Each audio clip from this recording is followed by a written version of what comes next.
Hello everyone, আসসালামু আলাইকুম। আজকে আমরা শিখব পাওয়ারপয়েন্ট এক্সেল এর সাহায্যে কিভাবে আমরা ইমেজ অ্যাড করতে পারি এবং কিভাবে বিভিন্ন ধরনের কালারফুল বক্স আমরা তৈরি করতে পারি। আমরা এখানে চলে আসলাম মাইক্রোসফট এক্সেল সফটওয়্যারটায়। এখানে চলে আসার পর এট ফার্স্ট আমরা এখান থেকে ইনসাইডে চলে আসবো। ইনসাইডে চলে আসার পর এখানে আমরা দেখতে পারবো এখানে পিক্সেল আছে, online picture, shape, smart art and screenshot. এখানে আমরা এই অপশনগুলো দেখতে পারবো। এখন আমরা যদি একটা পিকচার এখানে আনতে চাই তাহলে আমরা এখানে চলে যাব। এখানে চলে আসলাম। এরপর আমরা এখান থেকে সিলেক্ট করে নিব। আমরা যে পিকচারটা এখান থেকে নিয়ে নিব সেটা আমরা সিলেক্ট করে নেব। আমি এখান থেকে একটা পিকচার আমি এখান থেকে সিলেক্ট করে নিলাম, অথবা আপনি আপনার চ্যানেলের লোগো দিতে পারেন এখানে, অথবা আপনার প্রয়োজন অনুযায়ী আপনি এখানে দিয়ে দিবেন। আমরা এটাকে একটু কাস্টমাইজ করে একটু ছোট করে নিই।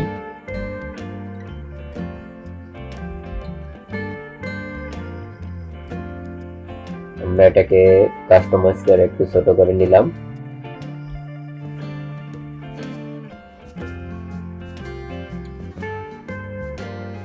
এখানে এটা ধরেন আমাদের চ্যানেলের লোগো, আমরা এটাকে কাস্টমাইজ করে আমরা ছোট করে নিলাম।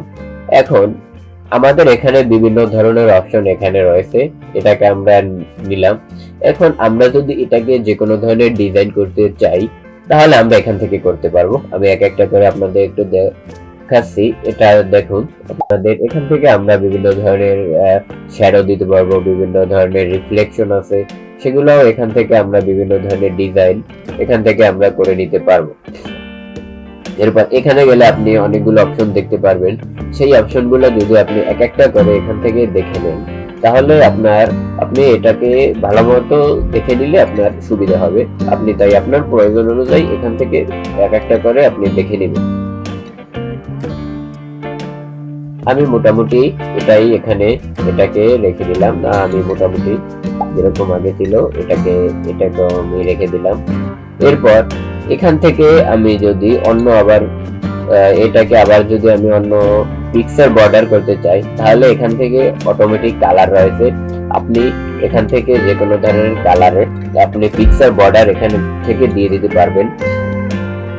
এখানে অনেক ধরনের রং রয়েছে, সেখানে আপনি ক্লিক করে এখান থেকে বর্ডার দিতে পারবেন। অথবা এখানে যদি আপনি কোনো বর্ডার না দিতে চান তাহলে এখানে আপনি নো আউটলাইন দিবেন। এরপরে যদি আপনি এই কালারগুলো ছাড়া যদি অন্য যে কোনো ধরনের কালার দিতে চান এখানে, তাহলে এখান থেকে অন্য যে কোনো কালার আপনি ইউজ করে এখানে যদি ওকে দিয়ে দেন তাহলে সেটা অন্য কালার হয়ে যাবে। এখন এরপর যদি আমি পিকচারের যে বর্ডারটা রয়েছে এই বর্ডারটা যদি আমি এখান থেকে অনেক ধরনের অপশন রয়েছে, সেখানে আমি যদি এটাকে লাইনও দিতে পারি, অথবা এখান থেকেও আপনি এখান থেকে চেঞ্জ করে নিতে পারি আমাদের পিকচারের বর্ডারটা। এখান থেকে আমি যদি আমি বর্ডারের চারপাশে আমি ড্যাশ দিতে চাই তাহলেও আমি এখানে ড্যাশ দিয়ে দিতে পারবো। এখানে আমি যদি পিকচারের চারপাশে ড্যাশ দিতে চাই তাহলে আমি দিতে পারবো। এখানে এরপর হলো প্রিসেট। আমি যদি কোনো ধরনের এখান থেকে প্রিসেট দিতে চাই, এখান থেকে যে কোনো ধরনের প্রিসেট এখান থেকে আমি দিয়ে দিতে পারবো। এটাকে আপনি শ্যাডো করতে পারেন, একটু হালকা রিফ্লেকশন দিয়ে দিতে পারেন, সফট দিতে পারেন, একটু 3D আপনি 3Dর মতো এখান থেকে করে দিতে পারেন।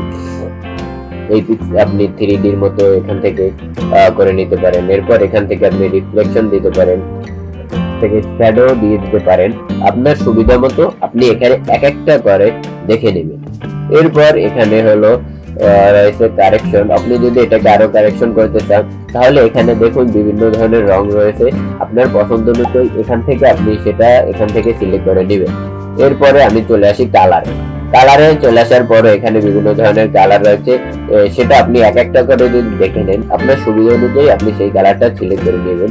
এরপর যদি আমি এখানে চলে আসি টেক্সট ইফেক্ট, এখানেও বিভিন্ন ধরনের কালার রয়েছে, সেগুলোও আপনি এক একটা করে এখান থেকে দেখে আপনার প্রয়োজন অনুযায়ী এখান থেকে আপনি দিয়ে দেবেন। এরপর এখান থেকে চেঞ্জ পিকচারে যদি আমি এখান থেকে পিকচার চেঞ্জ করতে চাই তাহলে এখান থেকে ব্রাউজ করে আমি অন্য একটা পিকচার এখানে নিয়ে আসতে পারবো। অথবা এখান থেকে আপনি যদি এই পিকচারটা রিসেট করে অন্য একটা পিকচার এখানে অ্যাড করতে চাই, তাহলেও এটা আমি এখান থেকে করে নিতে পারবো। যদি আমি এই পিকচারের ব্যাকগ্রাউন্ড রিমুভ করতে চাই, তাহলে এখান থেকে আমি ব্যাকগ্রাউন্ডটা আমি এখান থেকে রিমুভ করে দিতে পারবো।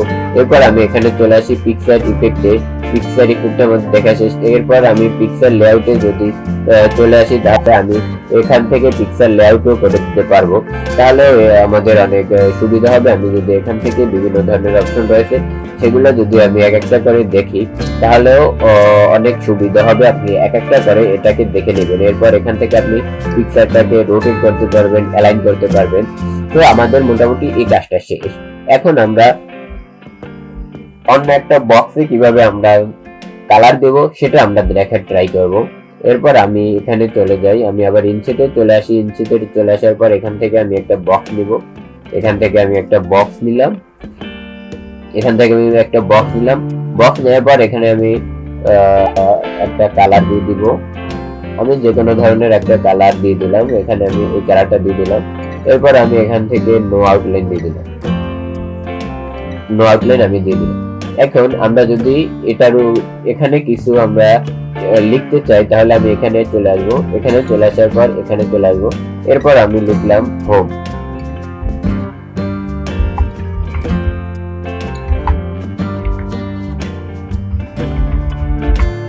গ্রাউন্ড।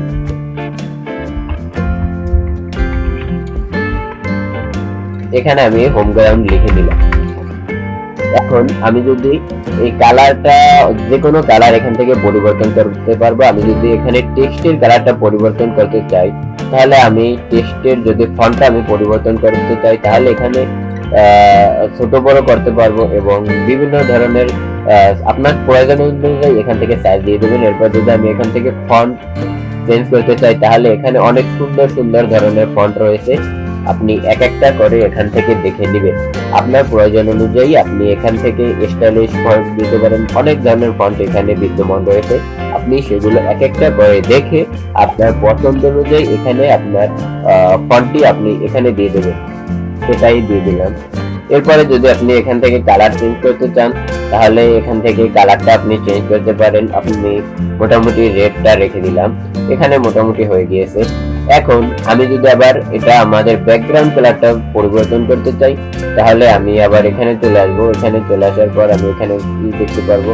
এখন যদি আমি এটাকে ক্লিক করি, তাহলে এখানে দেখতে পাচ্ছেন আপনারা এখানে আমাদের ব্যাকগ্রাউন্ড কালারটা এখানে পরিবর্তন হতে শুরু করেছে। তাই আপনার পছন্দ অনুযায়ী আপনার ডিজাইনটা যাতে সুন্দর হয় সেই রকম একটা কালার আপনি এখানে দিয়ে দিবেন। আমি এটাকে দিয়ে দিলাম। এরপর আপনি যদি এখান থেকে শেপে চলে আসেন, এরপর যদি আপনি এখান থেকে যে কোনো ধরনের শেপ দিতে চান, আমি এখানে একটু সুন্দর দেখাচ্ছে, আমি এরকম একটা শেপ আমি মোটামুটি এই শেপটা এখানে দিয়ে দিলাম। এখন এটাকেও যদি আমি আবার কোনো ধরনের কালার করতে চাই, তাহলে কালার করতে পারি। আমাদের সৌন্দর্যের জন্য আমি এখানে কালারটি এখান থেকে দিয়ে দিলাম। তো এরপর আমি আমাদের দ্বিতীয় আরেকটা ফন্টে এখানে শেষ। এখন যদি আমি এখানে আমি এখানে টেক্সট ফিলে চলে আসি, এখানে যদি আমি বিভিন্ন ধরনের কালার দেই, আমি এখান থেকে এগুলো গ্রেডিয়েন্ট করে দিতে পারি। যে কোনো ধরনের কালার আমি এখান থেকে গ্রেডিয়েন্ট করতে পারি, অথবা এখান থেকে আমি এখানে বিভিন্ন ধরনের অপশন রয়েছে সেটাকেও আমি এখান থেকে দিয়ে দিতে পারি। আমাদের এখানে আমরা একটু ব্যাকগ্রাউন্ডটা একটু চেঞ্জ করে দেব। এখানে আমি চলে আসলাম। আমি আবার এটা চলে আসার পর আমি এখানে চলে আসলাম এবং এখান থেকে আমি আমার পছন্দ অনুযায়ী যে ডিজাইনটা আমার প্রয়োজন হবে সেটাকে আমি এখান থেকে দিয়ে দিতে পারবো। আমি এখান থেকে এটা রেখে দিলাম। এরপর হলো টেক্সট আউটলাইন। এখানে যদি আমি কোনো ধরনের টেক্সট আউটলাইন দিতে চাই, তাহলে এখান থেকে আমি যে কোনো ধরনের টেক্সট আউটলাইনও এখান থেকে আমি দিয়ে দিতে পারবো। আমি একটু যদি ডিজাইন করে আমি এরকম দিয়ে দিই, তাহলে একটু আমাদের ডিজাইনটা একটু হালকা ফুটে উঠেছে। আমি এরকমও এখান থেকে দিয়ে দিতে পারি। অথবা আমি যদি টেক্সটে কোনো ধরনের ইফেক্ট দিতে চাই, আমি যে কোনো ধরনের শ্যাডো অথবা রিফ্লেকশন হোক, যে কোনো ধরনের ইফেক্ট দিতে চাইলে আমি এখান থেকে সেটা করে দিতে পারি। আমি এটাকে দিয়ে দিলাম। এখন আমাদের ডিজাইনটাই মোটামুটি একটা পরিপূর্ণ ডিজাইনে পরিণত হয়েছে। এরপর যদি আমি এই সবগুলো মোটামুটি আমাদের দেখা শেষ। এরপরে যদি আমার আরো কোনো কনফিউশন থাকে তাহলে আমি আবার এটাকে ক্লিক করে আমি এখান থেকে ফরম্যাটে চলে আসবো। ফরম্যাটে চলে আসার পর আমরা এখান থেকে শেপ ফিল করতে পারবো, শেপ আউটলাইন দেখতে পারবো, শেপ ইফেক্ট করতে পারবো। এখান থেকে আপনি পরিবর্তন করতে পারবেন। এরপর যদি আপনার টেক্সটে কোনো ঝামেলা হয় তাহলে আপনি এখানে চলে আসবেন। এখানে চলে আসার পর এখানেও বিভিন্ন ধরনের কালার রয়েছে, সেই কালারগুলো আপনি এক একটা করে আপনার পছন্দ অনুযায়ী এখান থেকে আপনি দিয়ে দিতে পারবেন। এক একটা কালার আপনার প্রয়োজন অনুযায়ী এখান থেকে আপনি আপনার পছন্দ অনুযায়ী যে কোনো ধরনের কালার এখানে দিয়ে দিতে পারেন। তো আজকে আমরা গুরুত্বপূর্ণ দুটি জিনিস শিখে নিলাম, কিভাবে ইমেজ অ্যাড করতে এবং কিভাবে আমরা বক্সে কালার ফুল করে নিব। তো আজকের ভিডিও এই পর্যন্তই। আর আমাদের সাথে এখনো যুক্ত হয়ে না থাকলে আমাদের চ্যানেলটি সাবস্ক্রাইব করে যুক্ত হয়ে যান। দেখা হচ্ছে পরের ভিডিওতে। আসসালামু আলাইকুম।